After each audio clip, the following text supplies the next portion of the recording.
Assalamualaikum warahmatullahi wabarakatuh. Alhamdulillahi rabbil alamin. Assalatu wassalamu ala asrafil anbiya'i wal mursalin Sayyidina wa maulana Muhammadin wa ala alihi wa sahbihi ajma'in, amma ba'd. Ma'asyiral muslimin wa zumratul mu'minin rahimakumullah. Alhamdulillahi rabbil alamin. Segala puji bagi Allah Subhanahu wa taala yang telah memberikan segala kenikmatannya kepada kita semua. Hingga saat ini kita masih bisa merasakan segala kenikmatan yang telah diberikan oleh Allah Subhanahu wa taala.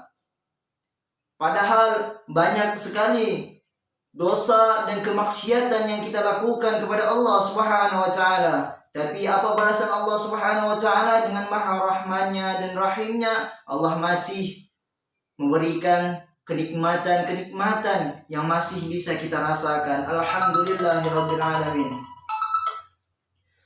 Salawat dan serta salam tetap curahkan kepada baginda kita, sang reformasi Islam, yakni Nabi kita Nabi Muhammad sallallahu alaihi wasallam. Berkat beliaulah, berkat perjuangan beliau dan para sahabatnya, kita bisa merasakan bagaimana indahnya Islam, bagaimana nikmatnya kita beribadah kepada Allah Subhanahu wa taala dengan secara khusyuk. Ini adalah berkat perjuangan baginda kita Nabi Muhammad sallallahu alaihi wasallam. Allahumma shalli wa sallim wa barik alaihi. Ma'asyiral muslimin wa zumratul mu'minin rahimakumullah. Pada kesempatan kali ini saya Al-Fakir akan membawakan tema yang berjudul cara Rasulullah SAW dalam membangkitkan ekonomi Islam. Ma'asyiral muslimin wal muslimat rahimakumullah. Ketika itu Nabi Muhammad SAW dengan para sahabatnya berhijrah dari kota Makkah ke kota Madinah, melakukan perjalanan yang sangat jauh untuk berhijrah dari kota Makkah dan kota Madinah. Sesampainya Nabi Muhammad SAW di kota Madinah, apa yang dilihat Nabi Muhammad SAW? Nabi Muhammad SAW terkejut melihat keadaan kota Madinah pada waktu itu, yang mana 90% orang-orang kaya adalah dari orang-orang kaum Yahudi dan 10% dari kaum umat muslim. Dan di pasar Madinah begitu juga, 90% semua di pasar di kota Madinah yang memegang pasar adalah orang-orang Yahudi. Sehingga banyak orang-orang Yahudi memiliki harta, memiliki jabatan, sehingga kaum umat Islam sangatlah jauh. Dan ketika itu sehingga umat Islam banyak yang terbelit hutang oleh kaum Yahudi, terbelit riba bersama dengan orang Yahudi. Tapi lihat apa yang dilakukan oleh Nabi Muhammad SAW ketika melihat kejadian di kota Madinah itu. Apakah Nabi Muhammad SAW menyuruh mereka untuk membakar semua tokoh-tokoh kaum Yahudi? Apakah Nabi Muhammad SAW menyuruh kaum umat muslim untuk berperang memerangi kaum Yahudi? Apakah Nabi Muhammad SAW menyuruh kaum Islam untuk mencelakakan kaum Yahudi karena mayoritasnya ekonomi dipegang kaum Yahudi? Tidak, saudaraku. Bukannya itu yang dilakukan oleh Nabi Muhammad SAW. Tapi apa yang dilakukan Nabi Muhammad SAW? Inilah akhlaknya Rasulullah SAW. Yang pertama yang dilakukan Nabi Muhammad SAW yaitu membangun masjid yang kita kenal pada saat ini di Masjid Madinah Al-Munawwarah. Itulah yang pertama kali dibangun oleh Nabi Muhammad SAW. Setelah sekian lama Nabi Muhammad SAW membangun masjid bersama kaum muslim. Setelah jadi masjid tersebut, apa yang dilakukan Nabi Muhammad SAW?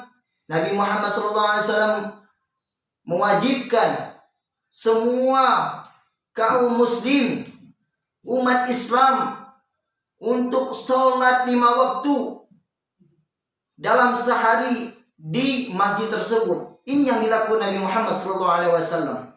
Ketika sudah dilakukan, apabila ada yang coba-coba berani tidak sholat di masjid 5 waktu, akan Nabi tanya. Apabila kalau dia sakit, Nabi akan menjenguknya. Dan apabila ada yang berani meninggalkan sholat jemaah di masjid, maka akan Nabi panggil, akan Nabi tegur. Dan ketika itu ada seorang sahabat Nabi yang buta. Beliau minta izin, "Ya Rasulullah, bagaimana aku bisa sholat ya Rasulullah, untuk sholat ke masjid ya Rasulullah? Sedangkan aku ini buta ya Rasulullah. Dan di jalan banyak anak-anak kecil ya Rasulullah. Apakah aku boleh minta izin kepadamu ya Rasulullah untuk tidak sholat di masjid?" Apa kata Rasulullah? Tidak. Rasulullah SAW tidak mengizinkan sama sekali. Ada apa ini? Iya, karena yang diinginkan Nabi Muhammad SAW, Nabi Muhammad SAW ingin mengumpulkan semua umat muslim di kota Madinah. Agar apa? Agar mereka dalam satu hari 5 kali mereka bertemu, bertatap wajah, bersapa, maka mereka akan kenal. Bayangkan kalau dalam satu hari 5 kali mereka bertemu, 1 hari, 1 minggu, 1 bulan, sampailah setahun. Bagaimana? Apakah mereka tidak saling mengenal? Pasti mereka saling mengenal satu sama lain. Yang mereka dulunya tidak mengenal dengan saudaranya, mereka akan kenal. Yang sudah kenal akan saling menyayangi. Dan yang sudah saling menyayangi akan saling membagi dan membantu apa yang dibutuhkan oleh saudaranya. Ini yang dilakukan Nabi Muhammad SAW, dan ini yang berhasil dilakukan oleh Nabi Muhammad SAW. Kemudian setelah itu Nabi Muhammad SAW yang langsung memimpin sholat 5 waktu di masjid. Ketika Nabi Muhammad SAW salam, "Assalamualaikum warahmatullah, Assalamualaikum warahmatullah."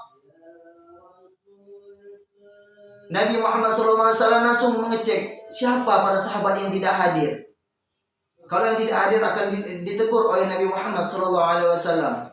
Inilah yang dilakukan Nabi Muhammad SAW. Alhamdulillah Nabi Muhammad SAW sangat berhasil melakukannya. Dan setelah yang pertama membangun masjid, yang kedua menetapkan sholat 5 waktu jamaah di dalam masjid, dan semuanya saling mengenali. Kemudian yang ketiga yaitu Nabi Muhammad SAW yang beliau lakukan adalah mengumpulkan semua para sahabat-sahabat dari kaum Muhajirin dan kaum Ansar di masjid pada waktu itu. Kemudian Nabi Muhammad SAW mempersaudarakan mereka. Kamu dan kamu sudah saling dekat, kau dan kau sudah saling akrab, kamu bersaudara, kamu bersaudara. Itulah yang dilakukan Nabi Muhammad SAW. Karena Nabi Muhammad SAW sangat tahu bagaimana meskipun kaum Ansar adalah mayoritas pribumi di kota Madinah, tapi mereka tidak bisa menandingi ekonomi kaum Yahudi. Dan kenapa Rasulullah SAW mempersaudarakan kaum Muhajirin dengan kaum Ansar ini? Karena Nabi Muhammad SAW tahu bahwasanya orang-orang dari kaum Muhajirin ini sangat pandai dalam berniaga, sangat pandai dalam berdagang. Ini yang dilakukan Nabi Muhammad SAW. Kemudian dipersaudarakanlah, bawa saudara kalian ke rumah kalian masing-masing dan berbagilah apa yang kalian punya. Dan kaum Ansor pun langsung mengambil satu-satu dari saudaranya dari kaum Muhajirin. Setelah selesai, maka Abdurrahman bin Auf diambil oleh kaumnya, kaum Ansor, terus dibawa ke rumah. Apa yang dilakukan oleh kaum Ansor kepada Abdurrahman bin Auf? Kaum Ansor memberikan semua, membagi semua harta yang ada pada dirinya. Abdurrahman bin Auf dibawa ke kebun. Ini kebunku, kata kaum Ansor. Ini kebunku, ambil sebagian dari kebunku untuk kamu, kata kaum Ansor kepada Abdurrahman bin Auf. Kemudian dibawa ke rumah, ini hartaku, ini hartaku. Bahkan bayangkan, kaum Ansor rela berbagi istrinya. Ini istriku ada 4. Kalau kamu memilih di antaranya akan kuceraikan. Selesai masa iddahnya, engkau akan kukawinkan dan aku langsung yang akan membiayai semua pernikahan istri engkau dengan istrinya. Inilah yang dilakukan. Apa jawab Abdurrahman bin Auf? Apakah Abdurrahman bin Auf mengambil semua yang diberikan oleh kaum Ansar dan mengambil semua? Tidak, saudaraku. Abdurrahman bin Auf mengatakan, tidak, saudaraku, ambil saja kebun ini untukmu dan istrimu untukmu. Aku hanya butuh engkau tunjukkan pasar. Di mana pasar? Akan aku berniaga, akan aku berdagang di pasar tersebut. Setelah sekian lama, Abdurrahman bin Auf, Utsman bin Affan pergi ke pasar. Mereka berniaga, berdagang sesuai ajaran Islam, sesuai syariat Islam yang diajarkan oleh Rasulullah SAW. Tidak lama kemudian, dalam 1 tahun, muncullah konglomerat dari kaum umat Islam, yaitu Utsman bin Affan dan Abdurrahman bin Auf. Setelah beberapa tahun kemudian, 2 tahun sampai 3 tahun, apa yang terjadi di kota Madinah? Apa yang terjadi di pasar-pasar kota Madinah yang dulunya orang Yahudi memegang 90%, sekarang berbalik arah. Karena umat Muslim sudah bersatu. Mereka tidak menggunakan jasa-jasa orang-orang Yahudi lagi, karena mereka tidak mau terlibat oleh hutang, riba, dan bunga dan lain sebagainya. Sehingga mereka banyak yang berhutang dengan kaum mereka sendiri, yaitu umat Islam. Dan dari sinilah kaum Yahudi banyak yang gulung tikar, banyak yang bangkrut, dan ekonomi umat Islam pada saat itu melampau tinggi ke atas. Berkat apa? Berkat sholat 5 waktu di masjid. Ini yang dilakukan oleh Rasulullah SAW. Ma'asyiral muslimin wa zumratul mu'minin rahimakumullah. Kita lihat saat di negeri kita sekarang ini, siapa yang memegang ekonomi? Apakah dari kalangan umat Muslim atau dari kalangan orang-orang selain umat Muslim? Mungkin semuanya tahu siapa yang memegang ekonomi di Indonesia ini. Ketika Indonesia ini dipegang oleh kaum selain umat Muslim, apa kita harus membenci mereka? Apakah kita harus melakukan perlawanan secara kasar? Apakah kita harus membakar usaha mereka?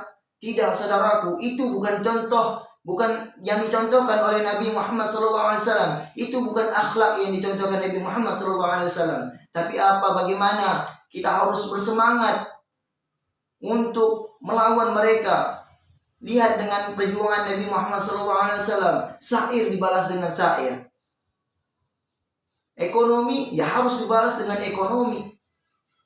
Ini yang diajarkan. Ini akhlak seorang muslim yang diajarkan oleh Nabi Muhammad SAW.